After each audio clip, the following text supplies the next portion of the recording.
오늘 읽은 로마서 11장 12절 말씀에 보면 이런 말씀이 기록되어 있습니다. 그들의 넘어짐이 세상의 풍성함이 되며 그들의 실패가 이방인의 풍성함이 되거든. 하물며 그들의 충만함이리요. 여기서 그들의 넘어짐, 그들의 실패에 대해서 말하고 있는데, 여기서 말하고 있는 그들이 누굴까요? 그건 바로 유대인들입니다. 유대인들이 넘어지고 유대인들이 실패한 것이 이방인들의 풍성함이 되고 온 세상의 풍성함이 되었다고 하는 그런 표현입니다. 유대인들이 넘어졌다고 하는 것, 실패했다고 하는 이야기는 유대인들이 복음을 받아들이지 않았다는 것을 의미합니다. 복음을 전했는데 유대인들이 그 복음을 받아들이지 않게 된 것이죠. 거부한 것이죠. 하지만 유대인들이 그 복음을 거부한 결과 어떠한 일이 벌어졌는가? 이방인들이 복음을 받아들이게 되는 그런 결과로 나타나게 되었다고 하는 것이 오늘 로마서 11장 12절의 말씀입니다. 정말 그랬습니다. 바울 사도는 복음을 전하기 위해서 제일 먼저 찾아간 곳이 있었는데 그것은 바로 유대인들의 회당이었습니다. 세계 어느 지역을 가든지 유대인들은 항상 유대인들의 회당을 만들어 놓고 그 회당 중심으로 모였습니다. 그래서 바울 사도는 복음을 전하러 여행을 갈 때마다 제일 먼저 찾은 곳이 바로 유대인들의 회당을 찾아갔습니다. 그리고 그 유대인들의 회당에 찾아가서 안식일마다 하나님의 말씀을 강론한 것이죠.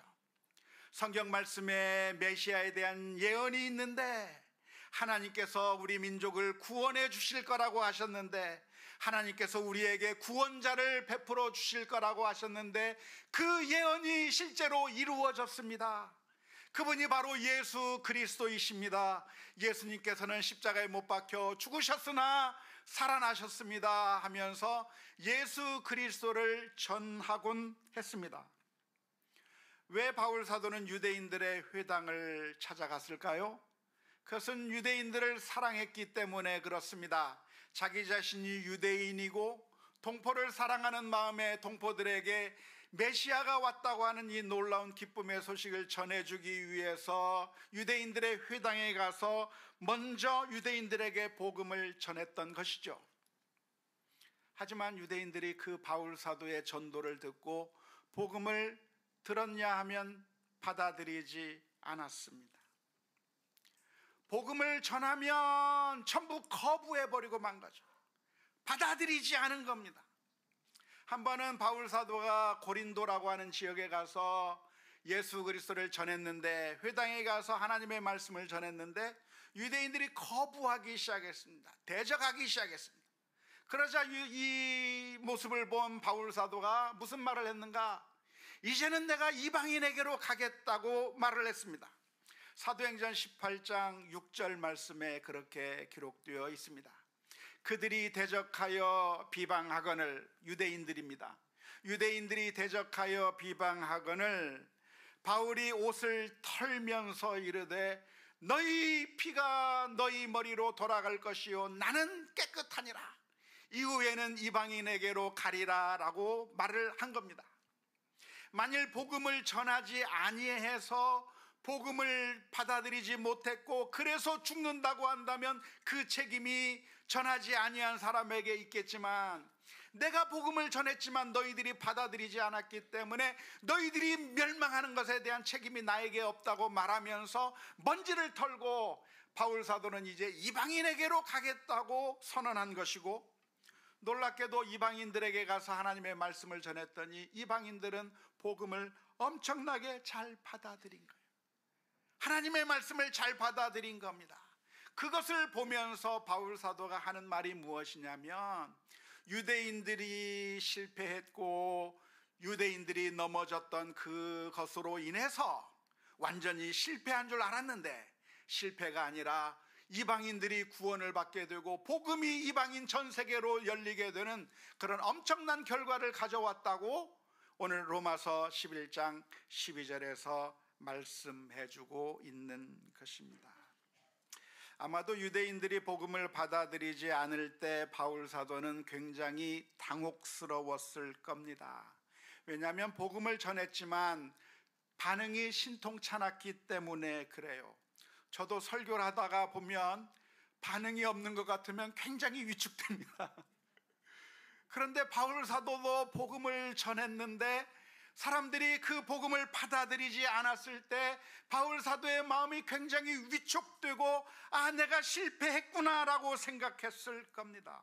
그런데 나중에 바울 사도가 깨달은 것이 무엇이냐면 유대인들이 이렇게 넘어졌고 유대인들의 실패가 이루어졌는데 그것으로 끝난 것이 아니라 그것 때문에 이방인들에게 복음을 전하는 길이 열리게 되었고 복음이 전 세계로 퍼져나게 되는 그런 엄청난 결과가 일어났다고 오늘 성경에서 고백하고 있는 것입니다.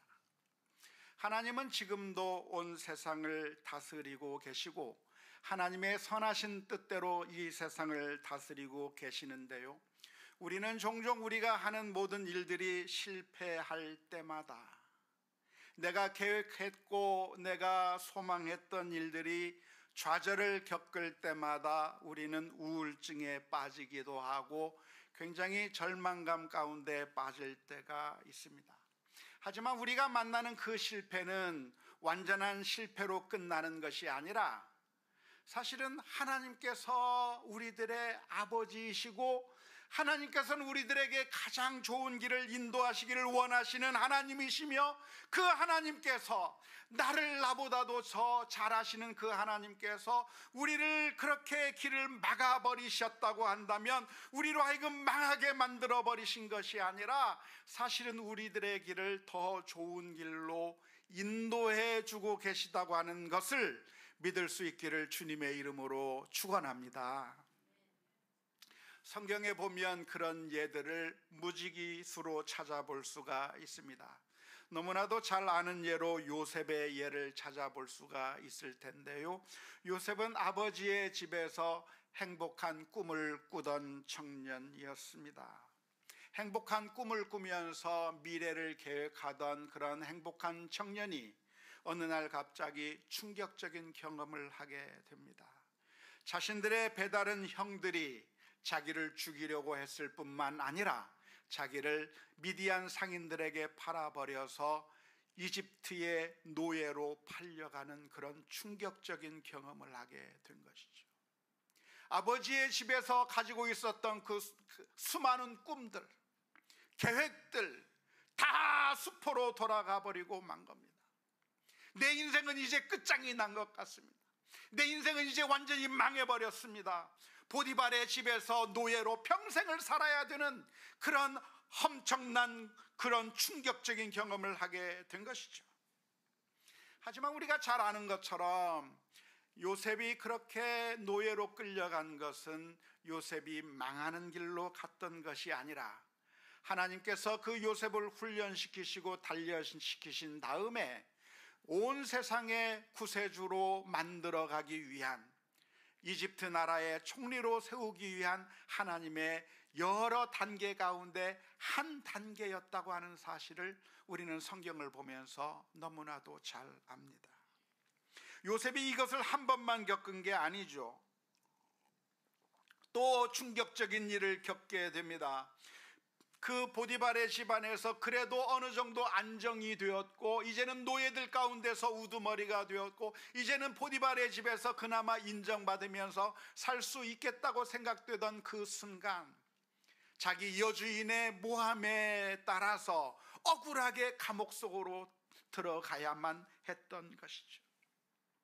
열심히 인정받으면서 노예로서 그나마 괜찮은 삶을 살 수 있었던 요셉에게 더 크고 충격적인 일이 생기게 된 겁니다. 누명을 쓰고 억울하게 감옥에 갇히는, 이제는 감옥에서 나올 수 없는 그런 비참한 상태로 들어가게 되었지만 그것은 나락으로 떨어진 것이 아니라 요셉의 방향을 바꾸고 또 바꾸어서 이제는 이집트의 총리가 되고 온 세상을 구원할 구원자로 만드시는 하나님의 계획이 있었다고 하는 것을 우리 모두가 기억해야 될 줄로 믿습니다.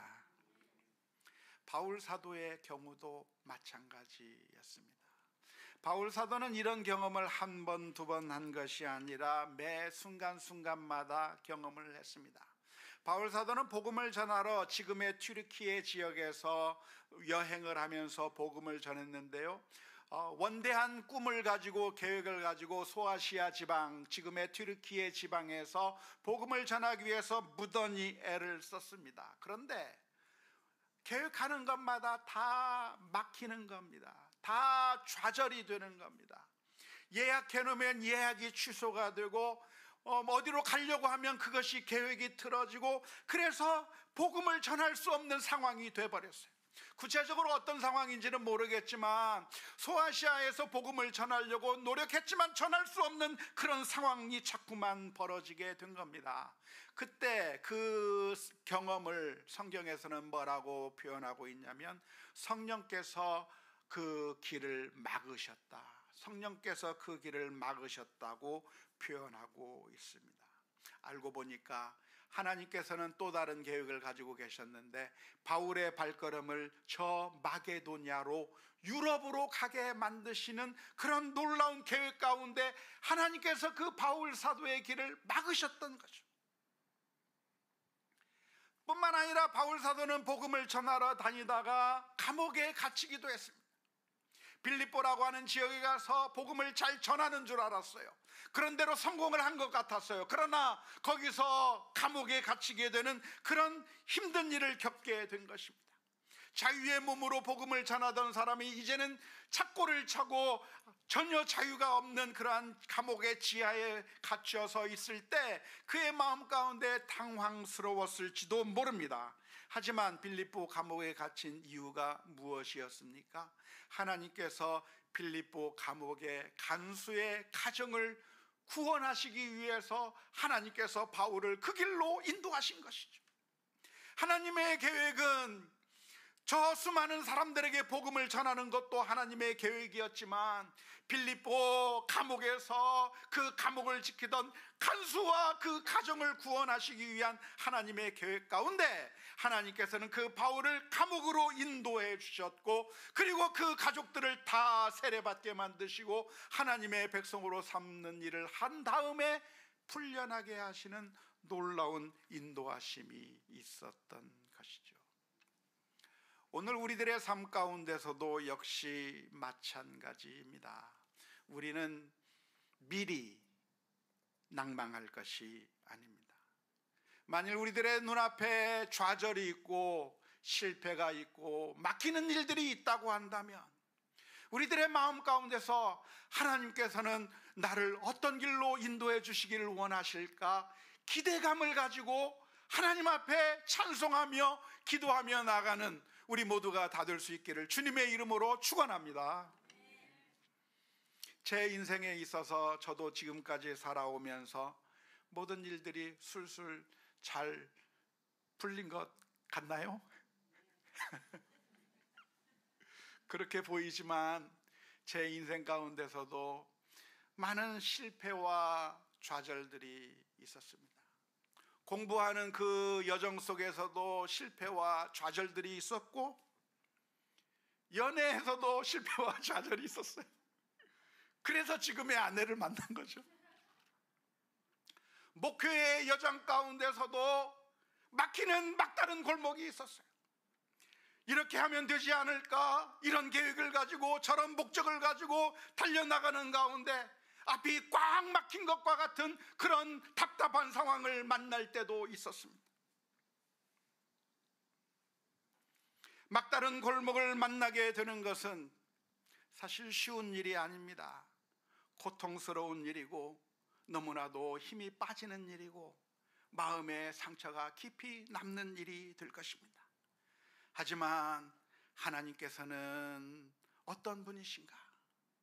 나를 사랑하사 하나밖에 없는 그 아들을 십자가에 내어 주셔서 우리를 구원해 주시고 우리를 살려주신 그 사랑이 많으신 그 하나님은 어떤 하나님이신가? 그 하나님은 우리의 슬픔을 기쁨으로 만드시고 우리의 위기를 기회로 만드시고 우리의 실패를 더 빠른 길로 인도하시는 그런 능력의 하나님이시요 사랑의 하나님이라고 하는 사실을 믿을 수 있기를 주님의 이름으로 축원합니다.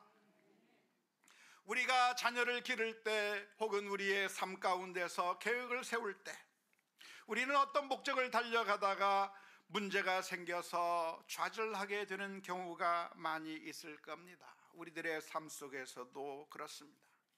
특별히 우리 자녀들을 위해서 계획하고 목적을 가졌던 것들, 내 꿈은 우리 아이들이 정말 위대한 사람이 되었으면 좋겠고 우리 아이들이 정말 믿음의 사람이 되었으면 좋겠고 정말 원대한 꿈을 가지고 나의 모든 것을 다 짜내서 우리 아이들을 기르려고 했는데, 그런데 그 실패의 경험들을 우리가 해오면서 삽니다. 어떤 대학에 보내려고 했지만 아무리 해도 안 돼요. 어떤 직장에 가고 싶었지만 아무리 해도 안 돼요. 연애를 하는 가운데 실패하기도 하고 도중에 헤어지기도 해요. 우리는 무엇인가 계획을 가지고 이대로 하면 좋지 않을까 소망을 가지고 달려가지만, 그리고 최선을 다하지만 그런데 그 모든 일들이 막히고 좌절되게 되는 경우가 있습니다. 근데 그게 나만 그런 것 같아요. 다른 집 아이들은 다 잘 되는 것 같고 남들은 다 행복한 것 같고 모든 것들이 다 잘 풀리는 것 같은데 이상하게 우리 집은 고통스럽고 내가 하는 일들은 다 안 되는 것 같고 모든 일들이 좌절되는 것 같아서 낙심하게 되는 경우가 많이 있습니다. 하지만 그 순간에 낭망하는 것은 바른 길이 아닙니다. 왜냐하면 그 실패가 아니고 그 실패가 전부가 아니고 하나님께서는 우리들의 길을 틀고 다른 길로 인도하셔서 더 나은, 더 선하고 좋은 길로 인도하신다고 하는 사실을 기억하면서 믿음의 눈으로 바라보아야 될 줄로 믿습니다. 우리는 왜 낭망하게 되는가? 그것은 어느 순간에 우리의 목적이 우상이 되어버리기 때문에 그렇습니다.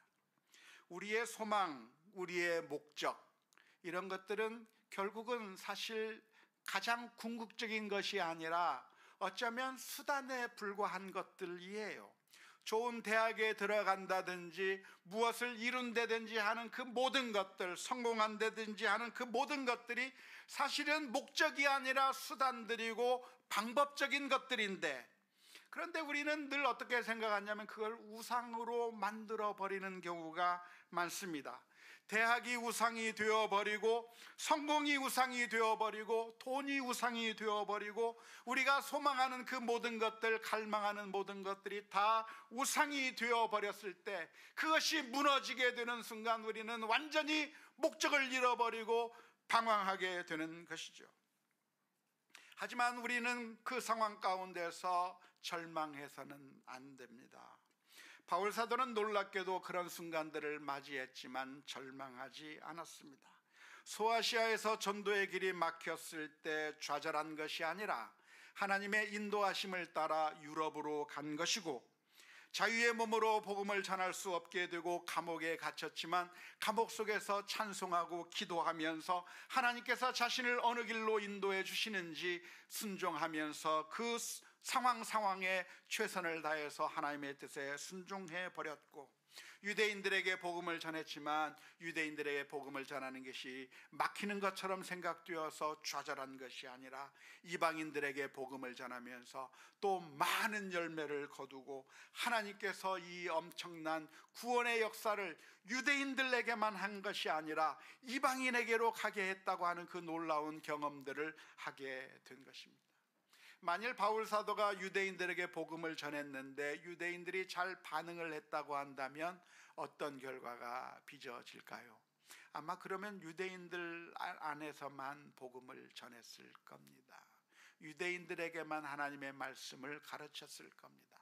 하지만 유대인들에게 전하는 것이 막히게 되니까 바울 사도의 길이 이방인에게로 틀어지게 됐고, 그래서 수많은 이방인들이 복음을 받아들이게 되는 하나님의 나라의 역사 가운데 엄청난 대전환이 있었다고 하는 사실을 기억해야 하는 것인데요, 바울 사도는 그것을 깨닫고 하나님 앞에서 고백하는 겁니다. 그들의 실패로 인해서 세상에 풍성함이 되었고, 그들의 넘어짐으로 인해서 이방인의 풍성함이 되었다고 고백하고 있는 것이죠. 그래서 오늘 저와 여러분들이 이 말씀을 기억하면서 우리의 삶 가운데서 일어난 그 어떤 일들 때문에 좌절할 것이 아니라 하나님께서 우리의 발걸음을 어느 곳으로 인도해 주실지 기대하며 기도하며 하나님 앞에 나아가는 우리 모두가 다 될 수 있기를 주님의 이름으로 축원합니다. 그런데 오늘 읽은 본문 로마서 11장 11절의 말씀에 보면 이런 말씀이 기록되어 있습니다. 그러므로 내가 말하노니 그들이 넘어지기까지 실족하였느냐? 그럴 수 없느니라. 그들이 넘어짐으로 구원이 이방인에게 이르러 이스라엘로 시기 나게 함이니라. 또 13절과 14절 말씀에서는 이렇게 표현하고 있습니다. 내가 이방인인 너희에게 말하노라. 내가 이방인의 사도인 만큼 내 직분을 영광스럽게 여기노니 이는 혹 내 골육을 아무쪼록 시기하게 하여 그들 중에서 얼마를 구원하려 함이라. 이 말씀의 의미가 무엇인지 혹시 이해하셨습니까? 지금 무슨 이야기를 하고 있냐면 유대인들이 복음을 받아들이지 않았기 때문에 그래서 이방인들에게 복음을 전했고, 그런데 내가 이렇게 이방인들에게 복음을 전했기 때문에 유대인들이 완전히 실패한 거냐? 더 이상 유대인들에게 가능성이 없는 거냐? 아니라 유대인들을 하나님께서 버리신 것이 아니라 라고 말했잖아요. 지난번에 우리 살펴볼 때 하나님께서 유대인을 버린 게 아니다라고 얘기했는데, 그러면 어떻게 유대인들이 구원을 받을 수 있겠는가? 이방인들이 자꾸만 믿고 이방인들이 구원받는 사람들의 숫자가 늘어나게 되는 것을 보게 되면 유대인들이 시기하게 되어서 그래서 자기들도 구원받게 되지 않겠느냐 하는 거예요. 이걸 그림으로 표현하면 이렇습니다. 유대인들이 복음을 거부했어요. 그러니까 결국은 그 거부한 걸로 인해서 이방인들이 구원을 받게 된 것이죠. 그런데 이방인들이 구원을 받는 것을 많이 보면서 유대인들이 그걸 보고 시기하고, 그래서 결국 유대인들도 구원을 받게 되는, 이방인도 구원받고 유대인도 구원받는 그런 일거양득의 결과가 있을 것이다 라고 하는 것이 이 오늘 본문에서 말씀해 주고 있는 내용입니다. 좀 이해가 되십니까? 말하는 것이 무슨 말인지는 알겠는데 좀 이해가 되지는 않습니다. 구원이 뭐 애들 장난입니까? 마치 애들한테 너 이거 먹을래 하고 줬더니 아이가 안 먹어. 그래서 그럼 네가 안 먹으면 그럼 네 동생 줄게 했더니 동생 준다는 소리를 듣고 아니야 내가 먹을게 하면서 다시 먹는 그런 어린아이처럼 구원도 이 유대인들한테 줬다가 안 받으니까 이방인에게 줬더니 유대인들이 시기가 나서 그 구원을 받을 거라고 하는 말이 좀 이해가 돼요? 무슨 말을 하는지는 이해가 되는 것 같은데 논리적으로는 좀 이해가 되지 않는 것 같습니다. 근데 그런 유대인들이 시기 나서 구원을 받는다고 하는 그런 의미라기보다는 아마도 유대인들 사이에서 자극을 받아서 복음을 더 잘 전하게 되지 않겠는가를 표현한 것으로 이해하면 좋을 것 같아요. 유대인들이 복음을 거부해서 이방인들에게 복음을 전했는데, 그래서 이방인들이 자꾸만 늘어나는 그 모습을 보고 유대인 크리스찬들이 부러운 겁니다. 유대인 크리스찬들이 너무나도 자극이 되는 겁니다.